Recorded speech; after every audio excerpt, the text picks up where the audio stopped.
Hello everyone, welcome back. Today we're going to do another transition. I call this one blow away. We did a fly away and a twist. Now we'll do this one. I'm going to explain the media too, in case you guys didn't see the other one. If you have a video on the timeline, and you're at the beginning and the end, the cross dissolve won't stick to it. We have to have cross dissolve to make our transition. If it's a still, it doesn't matter. You have to pull these handles back so you have information for the cross dissolve to stick, for any transition to stick. I know most of you already know this, but there's always newbies out there that don't. Put a cross dissolve on, right click on it, convert to Fusion Cross Dissolve. And then look over here, you'll see a little wand. Click on it, it'll take it to Fusion. You can delete the cross dissolve. Cut the line and bring the media in 2 down below the media in 1 so don't get it mixed up. Get an image plane. Turn the subdivisions all the way up. Get another image plane. Merge them together and select the image plane 2 and turn the subdivisions all the way up. I have to use this on-screen keyboard because I'm paralyzed. I can't use my hands and arms. That's why it's up there on the screen. Select the merge, shift space, and bender. Make it a 3D render. Plug it into the media out and you should see it in viewer 2. Put the bender in viewer 1 and select the merge. Go to transform.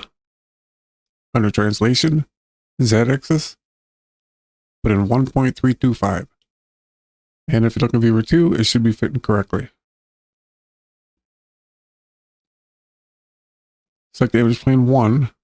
Go to visibility and select back. Go to the image plane 2, visibility, and front.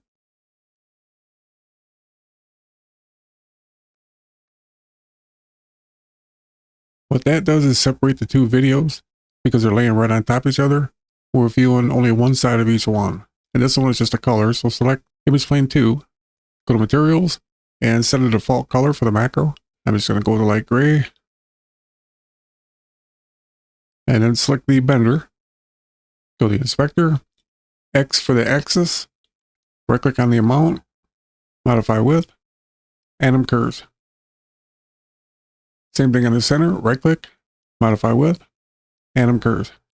Take the angle to 90, then go to the modifier. Make sure you're under center. Then take your playhead about 1/3 of the way. And when you roll it to the left on the offset, you should have what's going on in my screen.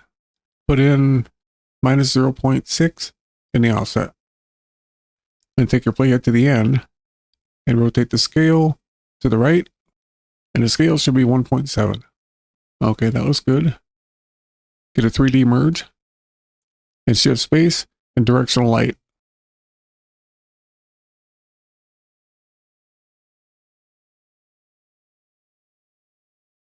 And if you look at it, you'll see it's behind. Select the render node.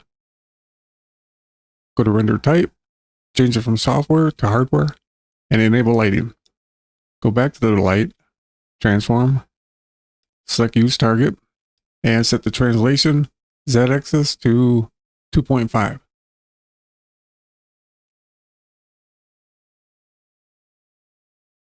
And on target Z-axis, 1.5. Then go up to the translation X and put in 2.0. Get this so you can see the whole thing. And select the merge, shift space, and another directional light. And go to transform. Select use target. Go to the Z-axis, put in 2.5. Now we just move the light towards us. On the X, put in minus 2.0. And we want to move this target point right up to the media. On the Z-axis of the target, put in 1.5. Now we don't want the light to affect the front, Select the image plane 1. Go to lighting and deselect the affected by lights. Now it is not affecting the front. Roll it so you can see the back, and then select the image plane 2.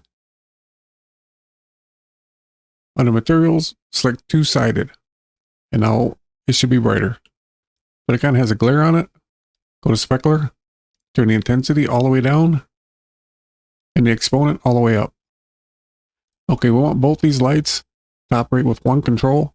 So select the direction light 2, pin it, then go to controls, select the direction light 1, pin it, and go to controls. We want to operate the intensity of the light with the direction light 1. So we'll right click on the intensity of direction light 2, expression, then grab the pick whip from the plus sign, take it up to the intensity above and let go.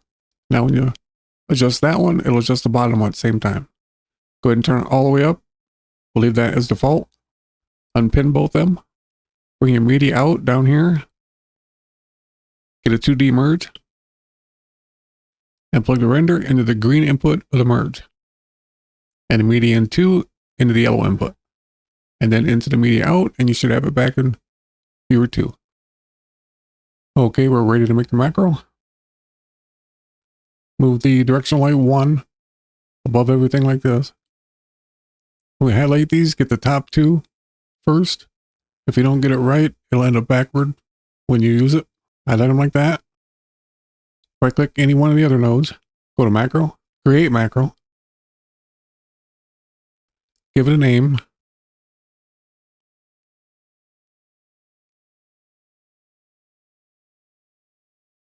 Make sure you're on the image plane 1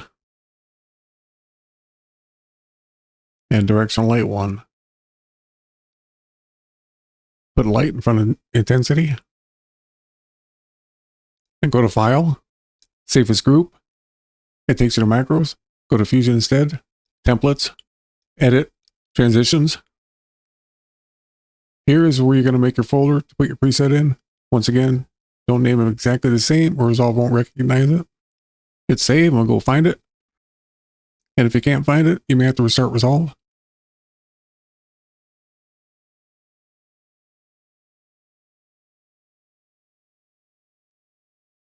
Easy way to put your transition on your timeline, put the playhead right between the two.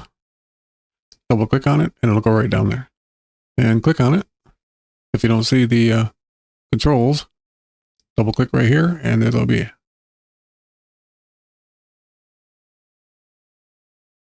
You can change color, light intensity. Well, there you go. Thanks for watching, and I'll see you in the next one.